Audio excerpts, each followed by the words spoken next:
Aye, shepherd's pie, greetings from the Philippines. Welcome back to the channel for a coffee and a chat about scooters and buying a scooter, which we recently did. Ellen bought a new scooter. So there is good news and there is bad news. The good news is it's very easy to buy a scooter over here. The process is extremely simple. The bad news is actually driving it legally on the road isn't so simple. The rules are very confusing and the process doesn't work. Surprise, surprise. The good news is though, the police and that over here, they seem to understand that and they don't seem to enforce the rules. Because it always makes me laugh. People will turn around and they will say in the comments, every video I did one the other day, just follow the rules. Well, the point is, we are trying to follow the rules. Of course we are. But the rules, invariably, are very difficult to follow because nobody understands them and the processes don't work. So I'm going to pre-see this video with the very important piece of information is I am not an information channel. I do not profess to have the answers to these problems. I'm as confused as the next man. I am a vlogger. So I am talking about my experience, our experience, buying a scooter brand new and the difficulties we have had getting to drive the scooter legally over here. Because, as I say, surprise, surprise, the process is damn confusing. I have done a lot of research on this. I have spoken to a lot of people and I am still none the wiser. I think we're legal now. So anyone who's going to say just follow the rules, oh mate, you know, it's not that simple. And any experience that anyone has is invariably going to be different to others. But anyway, I'm going to split this video into 3 parts. I have done a little vlog of us buying the bike with Ellen. I have done a little minute review at the end of that, which I've reviewed it. And it's a good review in the sense that I am very pleasantly surprised with how good the bike is. Parlo, we call it Parlo. We're very happy with Parlo. And I'll pop that on next. And at the end of the video, I will explain to you the process of driving your bike legally over here, the trouble with the process, the pitfalls, and some of the ways around it. And hopefully you'll find it interesting. Anyway, here's the vlog of us buying the bike. So, this is it.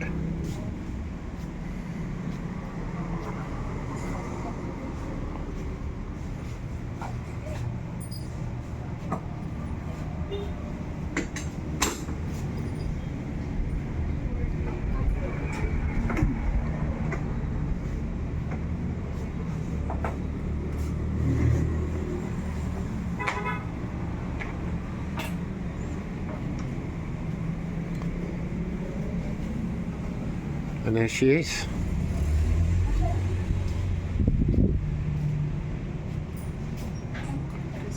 Hopefully the money's going through, but by the look on her face it might not be.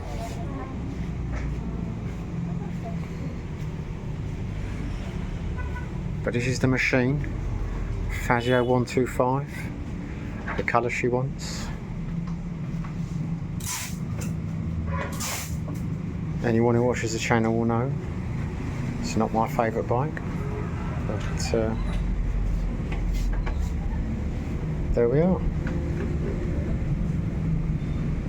She's doing it. Now, if it was me, I would be getting an NMAX. I'd be getting this little baby. Or I would be getting the Mio Gravis, which is also basically the same price. But Ellen is paying... How much are you paying for this? How much? 91,000. 91,800, which is her cash price. I don't know what he's doing there with the battery, but yeah, I don't really know what I'm doing here now. But that is it. She's got her baby. What she's going to call it, I do not know. She's not going to be driving it for a while, I will be, but there we are. Just giving it the old once over. Are you having problems? The transaction limits, hold on. No, I thought that might happen. If that was the UK, you'd have to phone your bank first. No, I just need to... Yeah, because it's only set to 50,000. Yeah. Well, can't you phone them? Should you think I can... You think I can, like, send 2 transactions instead? I don't know. I tell you what, we'll switch the camera off. I might help you, but hold on.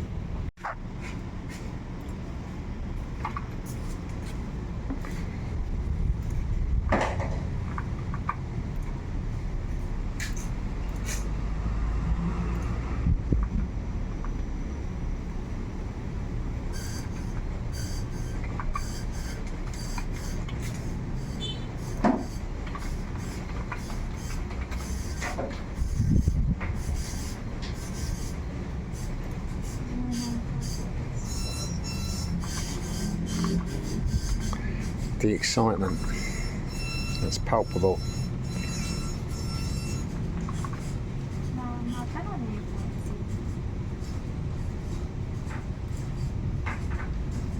No,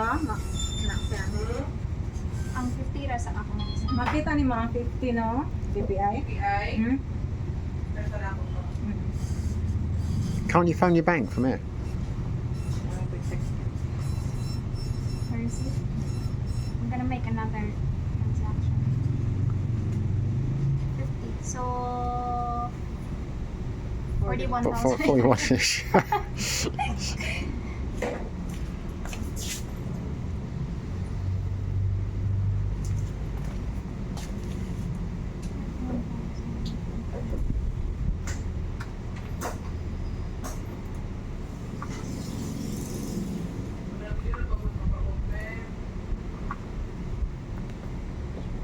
Good. Alan, It's a success. are you happy? Not yet. Are you excited? Not really. Okay, well, there you go. That's not a very good video, is it?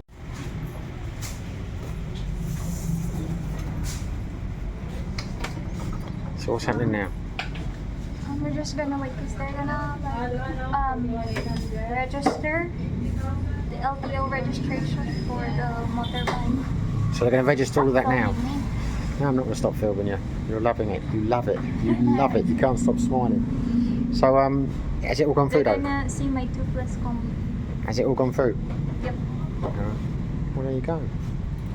What are you going to call it? What do you think? Do you have any suggestion? No. Ellen. Well, she's got it. Simon, don't tell me, Simon. So annoying. You take a picture of me in your I'm going to.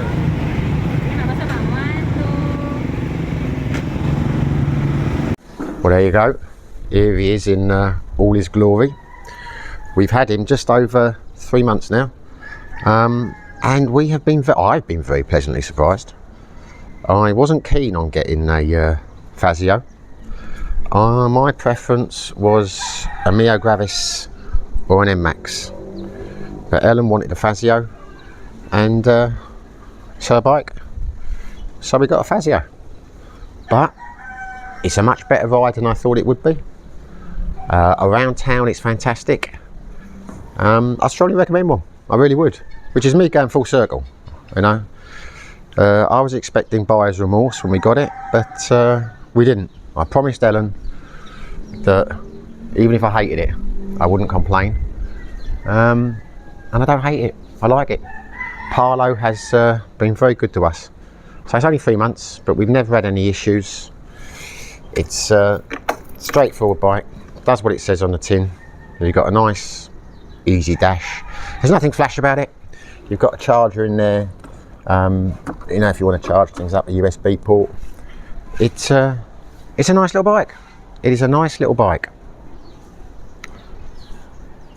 But there you go. That's my review over. I am recommending a Mio Fazio. That's what we're talking about. A Yamaha Fazio 1.25. You could do a lot worse. Right, I'm back. So, when you buy a scooter from a garage over here, brand new, it's a very simple process. Ellen went in. Ellen doesn't have a driving license or anything like that. I have a driving license. And before anyone says anything in the comments, I have a full Filipino driving license. So I am legal to drive a bike or a car over here. I am the one who's driving Ellen's scooter. She can't drive a scooter. She's never been able to drive one. So I am the one who is worried about the legal aspects, because I am the one who will be driving it when we get stopped by the police, or God forbid we have an accident. But it was bought in her name. It's her bike. She paid for it. So when we went there, Ellen had to register with the LTO. She bought the bike for cash, well, bank transfer, wasn't on hire purchase or anything like that. And we were able to take the bike from the shop that day, just drive it straight out of there. Now, the trouble with that is you can't legally drive the bike until you have two documents, which are your owner's receipt and your certificate of registration. And the LTO provide those, not the garage. So we were under the impression that when we left the garage and drove it, we would be driving illegally. But I did a bit of research, and the good news is, according to the LTO portal, you get 7 days grace period. 7 days from the point of buying the bike or scooter to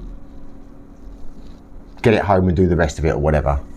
But after those 7 days, you cannot legally drive it. This is how I am interpreting the rules, until you have received the certificate of registration and you've got the owner's receipt, which come from the LTO. Now, this is where things get complicated, because you talk to people and the delays in getting those documents can be mind-blowing. I mean, we're talking people who after years have bought a scooter from a garage and still haven't got that documentation, which means to all intensive purposes, they can't legally drive the scooter. Now, I was expecting that we might have a delay in terms of getting the documents we need, so I started doing some research with Ellen. And as we understand it, the problem seems to be each dealership has an agent, and this agent is responsible for liaising with the local LTO to get things moving, to process the documents, to put the application in, etc, etc, etc. And a lot of these agents aren't very good, and they don't push the paperwork through. That seemed to be the research we found. If you've been waiting months, it's highly likely that the issue is not with the LTO, the issue is with the agent from the dealership. So we were not expecting to get these documents for like 3 months. That's what they told us in the shop, it would be about 3 months.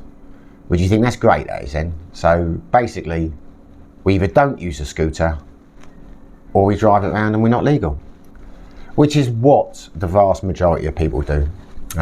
They just avoid the roadblocks when you see them, and they just turn around and go back, because the roadblocks are quite obvious here. They have the blue flashing lights. People turn around and they just go back. They haven't got helmets or whatever. They don't go through the roadblocks. Now, I'm not advocating doing that. I'm just saying that is the reality of what most of the people do over here, because you paid for your scooter, you need it to get to A to B, you can't ride the damn thing. Now, one of the pluses seems to be that the powers that be seem to know that. Talking to expats who have been in that situation, a few of them didn't see the roadblock and went through it and were stopped. The police pointed out that they didn't have the registration. They explained that they'd bought it, they hadn't received it yet. And on each occasion, the police just said, okay, fine. And they let them go. Because they must understand that, the process isn't working. But those are the rules. I'm not saying you should be driving it around. I'm not saying if you go through the roadblock, the police are going to let you off, because they might not. It's the luck of the draw. But if they do you, and they do decide to, take action against you, they can impound the bike. You can lose the bike. That is a penalty that they can do here. And you won't get it back. Probably have to pay a fine until you've got the documents and that to do so. Now, fortunately, we didn't have to wait that long. We waited 6 weeks, heard nothing from the dealership. So I started pressuring Ellen to contact and find out what's happening. Typical Filipino, she did 2 weeks later. Because I couldn't do it. I couldn't chase it up. The bike's not in my name, I'm not, it's not my purchase. So after about 2 months, she contacted them. And surprise, surprise, they had the documents. They were there. They were waiting for us to contact them, even though they said they would send us them. So they emailed the documents. We now have the vehicle registration document, or the certificate of registration, and we've got the owner's receipt. Now, just to come back to the 7 days grace I was talking about when you first get it, that 7 days grace is only legal if you have the receipt of ownership from the dealer. You must be able to produce that, at least, in the 7 day grace period when you can drive the bike without the official receipt or the certificate of registration. So we've got ours now, and I thought, fantastic. But this is where, surprise, surprise, it gets even more complicated. Because it transpires, I believe, and when I say I believe, this is not what the expats I spoke to told me.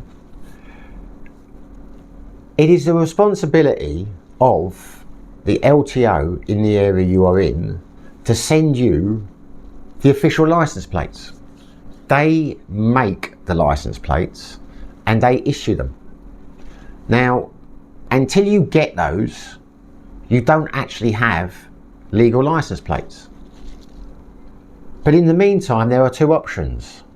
There are what we call, or what they call, improvised driving licenses and temporary driving licenses. As I understand it, but it's damn confusing. I was going to read off the portal printout to show how confusing it is, but I'm not. Because I'm not an information channel. I'm just telling you our experiences. Now, the improvised license plates seem to be the one that you get from the dealer, which has the dealer plate, temporary, etc., etc. The temporary license plates are ones that we can get now. Because we have a license number, we've got a vehicle plate on the registration document or certificate of registration, we can go to a license plate making place. You can do them online, you can go through Lazada or whatever, and you can get your license plates made up and you can put them on the bike. And here's where the confusion starts. I was talking to some expat friends the other day who have been here for 16 and 20 years respectively, who have bought various scooters and all the rest of it. When I mentioned to them, when do you think we'll get the plates from the LTO? They said, you don't get plates from the LTO. You just go and get your license plate made and they are your license plates. They are your permanent license plates. To which I said, well, from what I've read, they're your temporary plates until you get your license plate from the LTO. I know, no, you've got that wrong. Now you've got the registration document, etc. You could just get plates made up because you've had your number allocated. You have the number across the thing, the region, the make or what name you want on the bottom, and that's all you get. That's fine. So I thought about that. I got Ellen to contact the dealership, and the dealership said no. You can get plates made up, but they're temporary plates. Your official plates will come from the LTO, and when they send them to us, we'll let you know. So I looked into this further. I might have mentioned it already. I had a friend of mine, he bought a scooter. It took 6 years for him to get his license plates from the LTO. And when he was told they were at the dealership, he never even bothered to pick them up. I think he even might have sold the bike before then. So again, you research online, for some reason the LTO is experiencing difficulties in providing license plates or register. You know, how they are experiencing difficulties, I do not know, because our number has been allocated, but it's just the way it is. So I thought, fine, I will get some of these temporary plates made up. Because another thing that's amazing is the police or the authorities here have announced several times in the last few years that they are banning temporary license plates, that they're doing away with them, and you have to have the LTO ones. But of course they keep backtracking and extending the grace periods because you can't get the LTO can't provide the official license plates. So I thought, you know, fine, the process is that simple, I'll get some made up, that's it. But as I say, I am trying very hard to be legal over here. I like to follow the laws of the country I'm in, contrary to what people have said in the comments. So I did a bit more research. And if you look online and you look on the LTO portal, it basically suggests there that if you want to get temporary plates, you have to go to the LTO and get permission from them to have duplicate plates or temporary plates on your bike. You can't just go and get them. Now that is contrary to everything everyone I've spoken to over here in terms of expat friends I know and some Filipinos I know. That is completely different to what they told me. They have told me that you get the plates and you're fine. The dealership has said no, they are temporary plates. So I'm listening to the dealership. But the dealership has said, you can get them, fine now, you can get your temporary plates. But they will always be temporary plates until you get your LTO license plates. But as I say, on the LTO website, it says that you have to get permission from them. So we contacted the dealership a couple of days ago because I want to get these plates sorted out and said, what permission do we need to get from the LTO? Because on the website it says this. And they said, that's not right. There is no permission to get for it. You just have to go and get them. So there you go. You know, the process of buying a scooter is very easy. Regardless of what anyone says in the comments, it's a simple process, it's a straightforward process. It's not. If it was, I wouldn't be confused. If it was, the dealership wouldn't be saying different things to the LTO. If it was, the expats and the Filipinos I talk to over here would understand and say, no, you do this and you do that. The reality is, as with everything over here, it's quite confusing. So it's good news and it's bad news. It's good news to buy a bike, to actually get it legally with your full license plates, you know, your proper ones from the LTO, can be a lottery, time consuming. They may not arrive for years.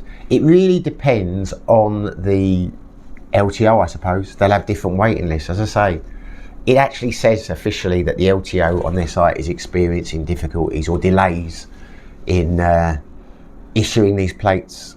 Why they're experiencing delays, they do not say. How long the delays are, they do not say.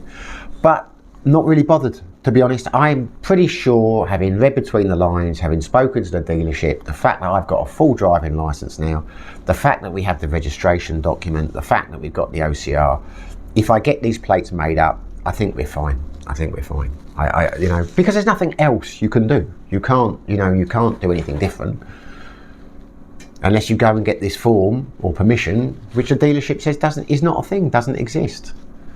So, but as I say again, the plus side seems to be they don't enforce it over here. As I say, I've spoken to at least 4. The advice has always been from the expats and Filipinos I've spoken to is don't go through the roadblocks, just avoid them, you'll be fine. And I'm thinking, okay, well, I don't want to be fine in that sense. I'm worried about having an accident not being covered. But it would appear that it really doesn't make any difference. The police don't enforce it. If you have a problem, I say don't quote me on this, I'm just saying I know several expats who've told me they were stopped, you know, asked why they don't have these documents or whatever. They explain why. I've got temporary plates because I'm still waiting for the LTO. They looked at the OCR, they looked at the certificate of registration, they were fine with it, you know. So I don't think it's an issue. I think it's a silly system that doesn't work for whatever reason, but hey, it's more fun in the Philippines, it's their system. I'm just making the video to say, you know, be aware of that. Don't think, unfortunately, you're not gonna be able to go, in my experience, to a scooter shop, pay for the bike, drive it away legally, get your documents all in order, and be good to go. There is going to be a number of delays due to bureaucracy, and with the best will in the world, trying to interpret the rules is not easy. You can only do the best you can do. And if we were stopped or we do have issues, nobody can say we haven't tried our best. I've got the license, we've done this, we have pushed all the way along, you know, to try and do it by the book. But touch wood, we won't have any issues. As I say, the police seem to understand the situation. I say, you explain it, you know, why you've got temporary plates or whatever, you know, they seem to be fine with that. So there you go. Be interested to know what people think, what their experiences have been different, whether they've been better than ours or more negative. Pop it in the comments. But you know, if you're going to turn around and just say, oh, the rules are simple, follow the rules, or you know, you're in another country, do what they say, you know, well, don't bother. You're going to get short fifth from me because with the greatest respect, you're talking nonsense. You really are. The rules are not that straightforward and the system doesn't work. That's the reality, I'm afraid. Anyway, hopefully you enjoyed the video. If you did, smash the like button. If you haven't subscribed, it would be fantastic if you did. But whether you do or whether you don't, wherever you are, whatever you're doing, stay safe, be lucky.